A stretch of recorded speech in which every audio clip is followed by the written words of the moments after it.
Thanks for joining us. You're watching News On at noon on Friday, February 1st. I'm Han Da-eun in Seoul. And I'm Mark Broom, and we start on the diplomatic fallout from North Korea's recent announcement that it will conduct a third nuclear test. Pyongyang's threat dominated talks at an annual meeting of South Korea, the US and Japan in Tokyo this week. All three countries warned North Korea would face severe consequences if it goes ahead with the test. Choi You-sun starts us off. In a rare joint statement, deputy defense ministers from South Korea, the US and Japan urged North Korea to call off plans for a third nuclear test.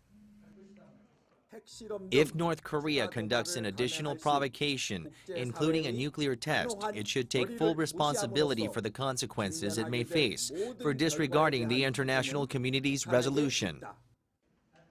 The three countries said they believe that all that's needed now for the nuclear test to go forward is a green light from the leadership in Pyongyang.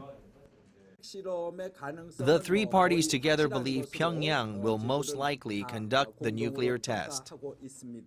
The countries also addressed concerns about the North's ballistic missile program, which they said threatens peace and stability on the Korean peninsula and beyond, and agreed to work in coordination with China and Russia to prevent further provocations by Pyongyang.